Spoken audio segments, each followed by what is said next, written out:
Good afternoon. It's really lovely to see everybody here, and it's really lovely to be part of Planets. We're increasingly getting involved with the work that Planets do, so it's really great to be able to come and talk to you about Maggie's. My name is Gilly. I'm the centre head at Maggie's. Today I'm going to talk a little bit about what Maggie's is, the background of what we are, and what it is that we actually do, and how you might like to engage with us. So just a little bit about myself. I've been a cancer nurse for 30 years. Most of that time I was working in London, but for the last 10 years I've been here in Southampton. Just before COVID hit, fortunately I finished a PhD looking at how social environments influence recovery from cancer. So when the opportunity came to work at Maggie's, I really leapt at it and really passionate about supporting people who are living with cancer and beyond. So that's enough about me. I'm going to talk a bit about Maggie's now. So I know Maggie's for many people is an unfamiliar charity. Most people have not heard of Maggie's before. It's actually a nationwide charity. It started off in Edinburgh 25 years ago when a lady called Maggie was diagnosed with advanced cancer in her 50s, and she had young kids, and she felt she got really good clinical support for managing her disease, but she didn't get much practical support for managing the practical aspects, such as money and housing and emotional support. So she set about creating the first Maggie Centre up at the Western General in Edinburgh. It's still going strong today, and what she wanted to create was a homely environment for people which was on the site of the hospital but not part of the hospital, and a very different environment, so homely, comfortable place for people to be. So that's what she did. She converted an old barn there, and it's still going strong. It's got a fireplace, a wood-burning stove, it's got a comfortable kitchen area, it's with a kitchen table, because she felt that people enjoyed being able to sit down and talk in a really relaxed manner, and so comfortable sofas. And that's exactly what the blueprint that the future Maggies have continued to hold to. So Maggie's in Edinburgh was really popular. Within a few years, the hospital at Glasgow said we'd like one too. Then they sort of popped up all over Scotland, and now they've kind of started filtering down from there. So we've got centres in Newcastle, Nottingham, Yorkshire, we've got Oxford and Cambridge, and some centres in Wales, and 4 in London. So we are the first Maggie's on the south coast. So welcome to Maggie's. Most people have never heard of us, so that's who we are and that's how we operate. So basically Maggie's, we're still operating to that blueprint that Maggie herself wrote down 25 years ago. So I'll tell you a little bit more about the Maggie's in Southampton. So most people sort of think, well, Maggie's a cancer support charity. What do you do that's different from other charities? So it's, in many respects, we do offer some of the similar things that other cancer charities do. So we support anybody affected by cancer at any stage. So we support people from peri-diagnosis right through to treatment, living with cancer, supporting people through a palliative stage, and or supporting people through bereavement. We support not just people who are affected by cancer, but those who are important to them as well. So families and friends are very much part of everybody who we support at Maggie's. We don't make any difference to who walks through our door. We try to sort of tailor all the support to the individuals that come in. I'll talk a little bit about the support we offer in a minute, but we offer a whole range of support, and it's very much people accessing the support that's relevant for them. All our centre staff are professionally trained, so all the staff at Maggie's in Southampton come from professional backgrounds. So I'm a cancer nurse, another colleague is a cancer nurse, and we also have a radiographer. So everybody there comes from a professional background, and we've all come from UHS, but there are other people who come along as well. Again, along with the original Maggie's blueprint, we are based in at UHS. Now, I know several people have already said to me, we can't find you, so I apologise for that. We opened up in January 2021, which was clearly second wave of pandemic. And funnily enough, UHS wasn't very interested in putting up signs. That wasn't their priority at the time. And we are getting some signs put up. But we are in Blue Car Park. I don't know if most people are probably familiar with Blue Car Park. It's next to Hamwick House and radiotherapy. So as you drive into Blue Car Park, on the left-hand side, next to the barriers, you'll see a bunch of trees, and our building is behind those trees. So we are a 5-minute walk from Hamwick and a 2-minute walk from radiotherapy, and also probably a little 10-minute walk from the main central block of the hospital. The thing that probably makes Maggie's very different from other cancer charities is that we are what we call centre-based, so we work out of our centre, and our centre is part of what we offer. So Maggie herself was an architect, and she very much believed in the power of buildings to improve quality of life and create a therapeutic environment. So each Maggie's centre is completely individual and architecturally designed, and I'm going to show you some photographs of our centre in a minute. So coming to Maggie's, it's not just what we offer, but actually it's the space that we offer that people find very helpful. The other thing to say is everything we do is free. There is no charge for anything. There's no referral necessary. You can just walk in. I've left some leaflets and bits and pieces on your table, and our strapline is just come in. So it just is that. We do a lot of drop-in. We're open Monday to Friday, 9 to 5, and you can just literally just walk in. The other thing that we do, which is clearly we work with other charities, we work closely with Planets, also Wessex Cancer Trust, Jane Scarth House, all the other local charities. We also work with Fight Bladder Cancer, the Leukemia Care Trust, all those people. So we offer a range of support in collaboration with a lot of other charities. So I'm going to show you a few pictures of our lovely centre, just to give you a flavour, because some people say, we thought we were coming to a porter cabin. And you're not coming to a porter cabin. In fact, a lot of people have referred to us as the posh coffee shop in the blue car park. I'd like to think we offer a bit more than coffee. So this is our entrance, so just get an idea of what it looks like to walk into Maggie's. We also have a really beautiful garden which surrounds our building, which we have tables and chairs in, and people are very welcome to go and spend some time in. In fact, we actively encourage anybody who might be an inpatient and is well enough. People are very welcome to use the garden at the weekends when we're not there as well. So this is our kitchen table view. So you can see we've got one of our little rooms tucked on behind, and to the right we've got our bright yellow kitchen. So we have tea and coffee and a range of non-caffeinated drinks, herb teas, everything. So oat milk, the whole thing. So you're very welcome to just come in and help yourself to a drink. And take a seat if you need to wait for an appointment, if you're between scans, all those practical things of having to wait at a hospital, which I know is a really big part of going through treatment. There's a lot of hanging around, so you're really welcome to come out and hang out with us. So this is another of our little sitting rooms that we've got, lovely comfy sofas. We all have beautiful views out onto our garden, so with a lot of engagement with outside. And considering we were built in the car park, we're doing pretty well for encouraging wildlife now. So you can sit and look at the birds, and all the other animals they're coming. We also have a library. So we do a library which is it's sort of focused on cancer literature, how to support yourself. It's also about managing your emotional well-being. We have a whole range of books there, which you're very welcome to borrow free of charge. You can also see that big yellow box in the right-hand corner, and that's our toy box. So we actively encourage children to come in and join us. So we have a lot of families visiting, and I'll talk about that in a while.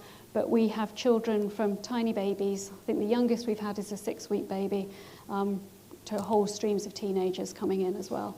So everybody is very welcome. And not that I'm putting them in the same bracket much, but dogs are welcome too.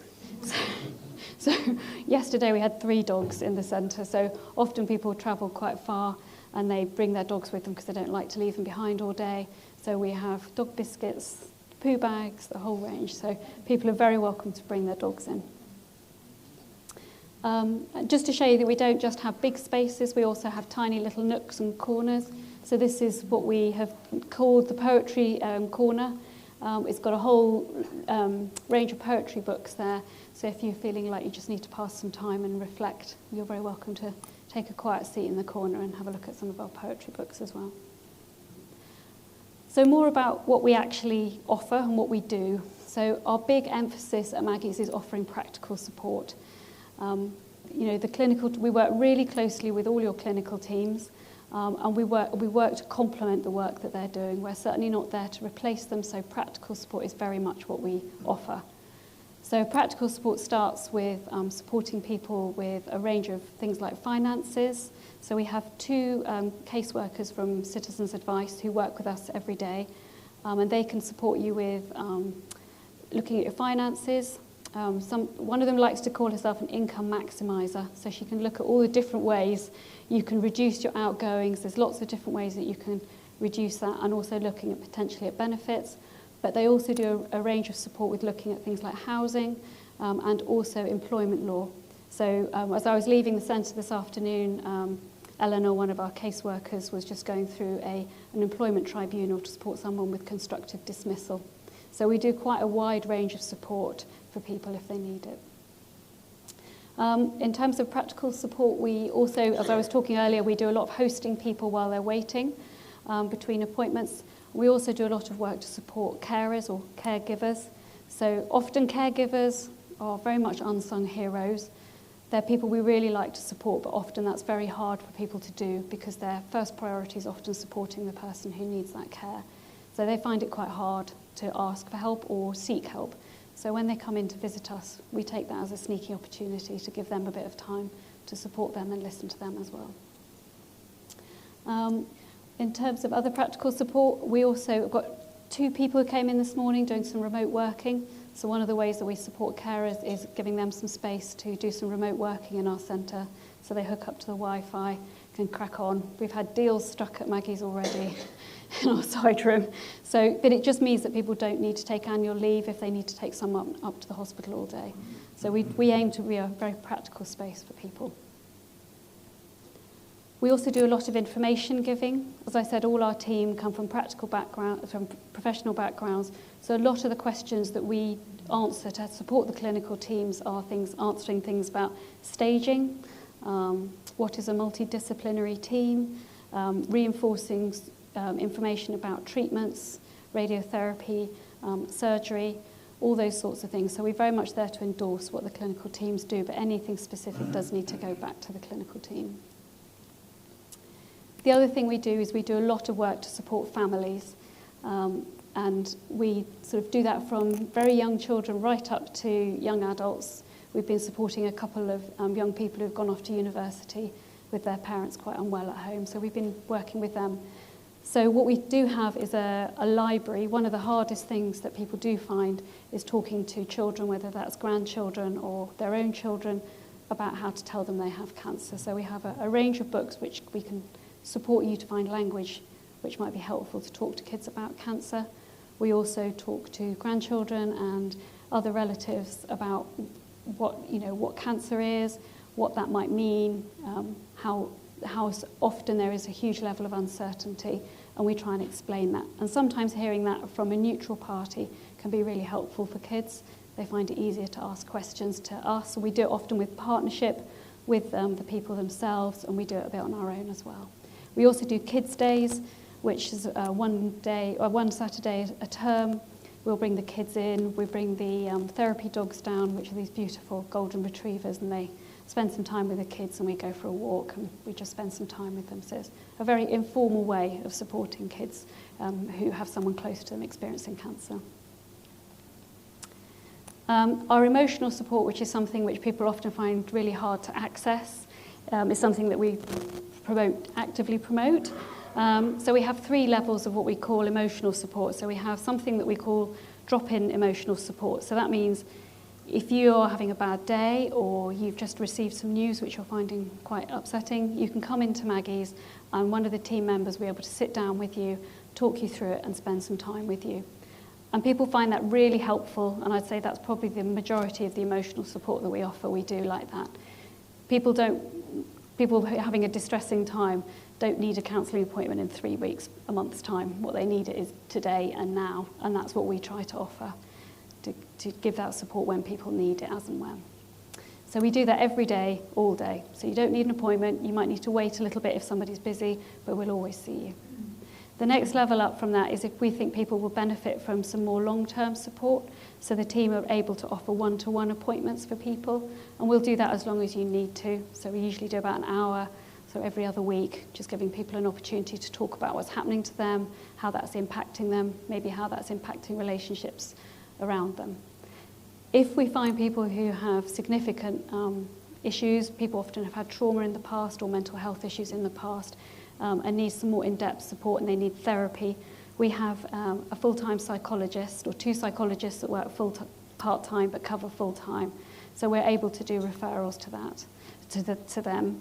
And we have about a 3-week waiting list. So we're pretty good at being able to be responsive to people's needs on that. And there's no limit, there's no payment. So you're very welcome to come in and use that. So our social support is another aspect. So we've talked about some quite in-depth support that we give, but sometimes actually the best support is surrounded by social support. And when I talk about social support, I've got my list here of all the different things that we do. It's often about just bringing people together. And this picture was taken, we do various courses and groups, and we usually have a lunch afterwards. It's just a really nice way of being able to engage with other people in a similar position to yourself in a really low-key way. The other groups that we run is we have a men's group, which is once a month. So they start off with bacon butties and sausage sandwiches and coffee, and then they disappear off to a room and have a good old chat with Gus, one of our cancer sports specialists. So one chap said to me, "Oh, I don't think I want to do that." And I sort of said, "Well, I appreciate that might not be everybody's thing," but I said, "You'd probably go to the pub and have a chat with friends, wouldn't you?" And I said, "It's just like the pub without the beer, really." So and it's actually really popular, so we even get sort of 10 to 15 men at a time coming along to that, and we just try and keep it really relaxed and low-key. The other group that we do is one called Living with Cancer, and that's what we call a closed group, so we invite people to come along to that group. It means that the same people come to that group every time. So when you start to share quite personal information with each other, you don't have to start again with another group of people next month. You just keep it very sort of close and closed. And again, people really value those groups. They get to know each other really well. They very rarely meet up outside that group, but it's a really nice way of being able to get some peer support and maybe talk about things that only you can discuss with somebody else who's having a similar experience. And the other group that we do is, I know Joe's going to talk about exercise in a little bit. We have an exercise class on a Tuesday morning from 10 till 11, and it's run by an ex-army military person, but he's really great. He's a personal trainer. He wasn't a military personal trainer. I have been told that might put some people off if they thought that. But he does a lot of he's cancer rehab trained. He's extremely good at assessing your needs and what you might need in terms of support to get moving again or just to increase your exercise capability. So that's an hour, and he does it very much tailored to the individual. So that's another group that people might find particularly useful. So this is our programme. It's probably pretty busy for you to see. There are paper copies on the table. So you can see we offer a huge range of things. So we hope that we can offer something for everybody. Our regular slots that are popular are that we do something called Qigong, which is a bit like Tai Chi. And that's kind of, someone's told me it was like standing meditation, which I thought was quite a nice term to use. We do, and that's just basically gentle movement with a bit of music, and with our instructor Sue, who's great. And we do that, what we call hybrid, so we do it in the centre and we do it online. So when we first opened, we were having to do everything online, and as COVID has begun to recede and we're able to hold groups, everybody asked us to keep the online one going, because it means if you're not local, you can still join in. So you can access that by just sending us an email, and we'll send you links to the groups every time they're occurring. It's drop-in, you don't have to pre-book, you can just arrive. If you don't want to come, that's fine. Just come and go as you please. We also do a relaxation session, which is really popular for people having a particularly difficult time. We do a bit of meditation, deep breathing, and some muscle tension relaxation exercises. And again, you can access that online or in the centre. And the other one that we do regularly is yoga. So if anybody fancies yoga, we do yoga sessions twice a week online as well. So those are our main things that we cover. So this is one of our regular visitors who's very kindly allowed us to quote how she felt about Maggie's. So I thought I'd just let you have a read of that. Can you read it? No? Shall I read it? "It's not all about treatment at Maggie's. You'll find patients and their families sharing stories and information about cancer, but also talking about their weekend, signing up for classes and laughing. If you don't want to join in, then no one will mind. You'll be welcomed and left to have a cup of tea, read a book, or just gather your thoughts. I'd sum up Maggie's as an oasis of calm in the turbulence of life with cancer. So that's just one person's findings of us at Maggie's.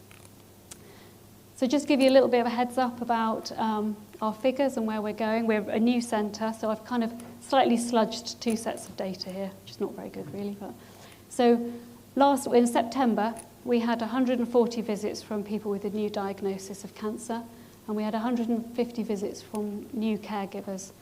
So we have roughly 900 visits a month. So we get 600 people coming with a new diagnosis, and then the rest are repeat attenders. 100% of our visitors rated us as very helpful. 100 helpful or very helpful. We're currently doing our this year audit, so I'm hoping we're reaching that goal again. And we have 6,000 visits during our first year in 2021. So bearing in mind that was during COVID, I think that was a really good start. We're well over 6,000 visits already. Our most frequent visitors are people with breast cancer, lower GI cancers, and haematology patients as well. But we do get a huge range of people across the board, and those are just the top 3. So you can think, gosh, this is a really nice thing to have social support and have this emotional support, but does it really make a difference? So one of the things I looked at in my PhD was really, how does social support influence people? How does that influence people? And not just me, but a range of people have found that it lowers, morbidity and mortality. So support around you can really help to improve your day-to-day health. It produces the quality of the health that you have. People tend to use less health services. That's quite early data, but the data that's coming out suggests that. We know it lowers social distress, and it also improves general well-being. So engaging in Maggie's and other cancer charities, not just us, and engaging with Planets and all the other charities that are out there can really have a positive impact on how you live your life well. And also just to let you know that Maggie's is a charity. We are 100% supported by donations. The NHS and no other statutory body contributes to our funding. We have an extremely efficient funding group who help us with that, but we are very much supported by the generosity of the people who visit us. So I'm just going to say thank you very much for listening to me, and those are some references if anybody would like to have a look at those.